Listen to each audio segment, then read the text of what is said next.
game. This is Powerball. Good evening, America. I'm Laura Johnson. Tonight we have another life-changing jackpot for you. It's worth an estimated $189.6 million. So get those tickets out. Let's play it. First number is 60. Followed the number 52. Tonight we're going to meet Ernest Clemens, who won $50,000 playing Powerball. Congratulations, Ernest. Now for the rest of those numbers, we've got 14, 16, rounding it out tonight with a 36. Your Powerball tonight, good luck everyone, is 16, and your Power Play multiplier is 3. Let's take a look at those numbers one last time. Remember, there are multiple ways to win. We'll see you back here Monday night. Good night, everyone. From the station that's on your side, this is News 12, NBC 26 at 11. A major baby formula plant restarts production after a shutdown months ago amplified a national shortage. How long it could take to see shelves stocked again. But first, we're learning authorities were called to the 5th Street Marina tonight after a body was found. The scene was clear by the time our crew got there, but the Richmond County coroner tells us the body of a black male was found around 7:15 in the water. Officials say it appears the victim may have been in the water for several days. Authorities say they are still in the early stages of this investigation. The body will be sent to the GBI lab for an autopsy and identification. Now we toss things. Thanks so much, Riley. And speaking of lakes or water activities, North Augusta's Parks and Rec Department organized the city's first ever Rockin' and Raftin' event today with the hopes of getting more people out to the river. Our Maria Sellers joins us live now in the studio about how the brand new event turned out. Maria? Yeah, it was a race to the finish in several different events like solo kayaking, rowing inflatable floats, and even a build-your-own-boat category. I spoke to city leaders to find out how this event started and competitors who weighed in on this first-time event. Backpacks and bungee cords aren't your usual materials for building a boat, but for the Clifford family, it did the job. It's been a good 15 years since I built the poncho raft. So I was hopeful it was going to work today, but I had great assistance here with Jimmy and Abby, giving me a good motor run on the back. And we were excited to have a functional raft that floated the entire distance. Also floating down the river, Autumn Currents is learning more about the area she now calls home after moving here just a few months ago. I've never been here, I've never seen any of this, it's neat to be able to see what all's around here. And now she knows just what to do when her sister is in town. To know that we have things like this that we can do while we're here, and we visit pretty regularly, so this will just be more of an opportunity just to hang out. These newfound hobbies can even help boost business for vendors like the bicycle peddlers. You know, it gets people interested. A lot of people don't know how to kayak and they're afraid of it, and sometimes just seeing somebody out there doing it and realizing it's not as difficult as it looks. The memories created and passions found here all happened because City Council asked how the community wanted more use from the riverfront. Thus came the Rockin' and Raftin' event. And to see the people who are wanting to actually participate, it just goes to show that people are attracted to water. And there's no reason why we can't do more things on the water. And Mayor Williams says this is something he hopes to continue hosting at the river each year, and he plans to make it even bigger in years to come. Thanks so much, Maria. Abbott Nutrition says it's reopened its baby formula plant in Michigan months after shutting down due to a contamination issue. The company is restarting production of specialty formulas, but it could still be weeks before parents will see shelves restocked. Abbott Nutrition says it has restarted production at its Michigan baby formula factory. The long-awaited news comes months after the company shut down the plant due to a contamination issue. The Biden administration is hoping the plant's reopening will help ease a nationwide supply shortage that could stretch into the summer. Parents of newborns and children who need prescription specialty formula have been scrambling to find formula wherever they can, including food banks and doctors' offices. Baby Chloe can't tolerate dairy and now can only drink one specific type of formula. Just terrifying to think, what if I couldn't find her specific formula, because it's not like Chloe can just eat whatever is available. The Biden administration has eased import rules for foreign manufacturers. President Biden invoked the Wartime Defense Production Act, and the U.S. military helped fly tons of formula in from Europe.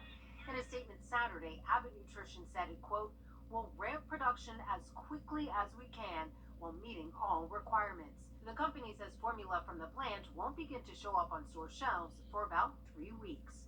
Elise Preston, CBS News. Abbott initially voluntarily closed the Michigan factory back in February after the FDA opened an investigation into 4 bacterial infections among babies who drink formula from that plant. 2 children had died. Officials and activists gathered in Texas today for a Stand with Uvalde call to action event. The event was held in San Antonio, about an hour and a half from Uvalde. Speakers included candidate for Texas Governor Beto O'Rourke and Texas State Senator Roland Gutierrez. Other past and present leaders also attended. The call to action was held in support of victims and survivors of the Uvalde Elementary School shooting. The Secret Service rushed President Joe Biden and the First Lady to a fire station in Delaware today after a small plane flew into restricted airspace over their home. It happened while they were staying at their beach house. A spokesperson for the Secret Service says a fighter jet intercepted the plane and escorted it out of the area. Officials say the pilot made a mistake because he did not download the updated flight restrictions for that day. Gas prices are continuing to rise, and it's starting to affect some people with food trucks. One food truck owner in Arkansas says her truck won't be traveling as much because of those rising prices. AAA is reporting the national average for gas is sitting at about $4.80 a gallon. The owner of Beau Mix Rolling Cuisine says she pays over $120 to fill up her truck. Before, that number was only around $70. We try to sit closer to home too. So we'll sit out, at places that are like 5 minutes up the road for us. So that helps a lot too. Jennifer also says rising prices have caused them to raise prices on their menu, but overall she is thankful her food truck doesn't take diesel, which is even more expensive than regular gas. And here's a look at the average price of gas nationally and in the 2-state. Unfortunately, experts anticipate gas prices will keep climbing towards the $5 mark by the end of June. In Georgia, the average is on the lower end at about $4.25. South Carolina is paying about $4.23. Well, lots of sunshine sticking around for our Sunday forecast, so be sure you are protecting yourself from the sun if you're going to be outside. Have a look at our next chance for rain, that full forecast coming up. Plus, millions of people are reeling after a potential tropical storm brings historic rainfall levels to South Florida. Some areas seeing nearly a foot of rain. We'll be back in just a bit. You enjoy the WRDW app on your phone, but did you know you can also stream it on your TV? Even if you cut the cord, you don't have to lose your local news. Wait, what? Or your first alert weather with the free WRDW streaming app. Well, that's good news. And it's easy to do. Just type in or search WRDW, and you've got your local news, first alert weather, sports, and more. The WRDW News app on your Roku, Amazon Fire, or Apple TV store. How do we get her out of there? We've got like a pro. Miami-Dade County has been forced to issue a no-swim advisory for area beaches after a potential tropical cyclone slammed the area overnight. Excessive rainfall and flooding caused some sewer systems to overflow. The National Weather Service says more than 13 inches fell at the water treatment plant in Hollywood. Downtown Miami saw heavy flooding and thousands of people were without power. And now First Alert Chief Meteorologist Riley has a look at what things are looking at over there right now. Riley? Yeah, Celeste, we saw tremendous rain. Ahead, the Friends of the Animal Shelter are back at it again with the Woofstock Doggy Derby in Aiken. A look at some of the bestest pups in the area running all for a good cause. Coming up. They don't want to talk about that. They don't want to hear about that. I'm Raphael Warnock, and I approve this message. Watch Investigate TV, Saturday nights at 11:30 on News 12. Closed captioning for News 12 is brought to you by Kenneth Nugent. Although it may not be as prestigious as the Kentucky Derby, Foda's signature Doggy Derby still generates excitement here in the river region. Being rained out back in April, the local nonprofit invited dogs of all sizes to race in its annual fundraising event. Our Brittany Foster takes us to Citizens Park as the pups cross the finish line. Cheese is the name of the game for these furry friends. Dogs of different breeds and sizes participated in nearly a dozen races at Citizens Park. The Derby was initially planned for April, but Mother Nature decided otherwise. We truly thank the weather gods for giving us this gorgeous day. Great turnout and really a wonderful way to let people know about the Aiken County Animal Shelter, about the homeless dogs and cats there, and to show off some of those and how wonderful they could be as pets in your home.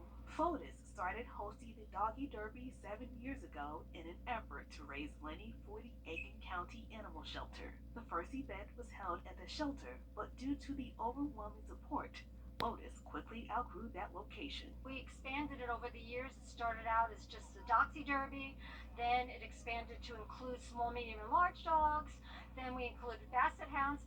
And Michelle Bunker has seen the growth firsthand. Her dog Sophie has been racing in the event for 3 years. After winning second place in the Doxy Derby in 2019, she wanted to make sure Sophie got the ultimate bragging rights this year. It feels great. I told somebody this, I can mark this off my bucket list now. And Bunker looks forward to the next competition. Oh yes, we're going to be back to defend our title. Hi, Sophie. Yes. But Fotis says they appreciate every pup who participated. Well, woof woof and thank you. In Aiken, I'm Brittany Foster on your side. You know, we said it wasn't as prestigious as the Kentucky Derby, but I think I prefer that only because it is so chaotic in the most fabulous of ways. So congrats to all those doggies that won. Well, tens about mobility issues. One of the biggest stars in music is being sued over one of the biggest Christmas hits of all time. Mariah Carey is facing a $20 million copyright infringement lawsuit over her hit song, All I Want for Christmas Is You. Country music artist Vince Vance says he wrote and recorded a song with the same name 5 years earlier. The suit was filed on Friday in New Orleans in federal court. Experts say the only thing the two songs have in common is that name. Check this out, a former Navy pilot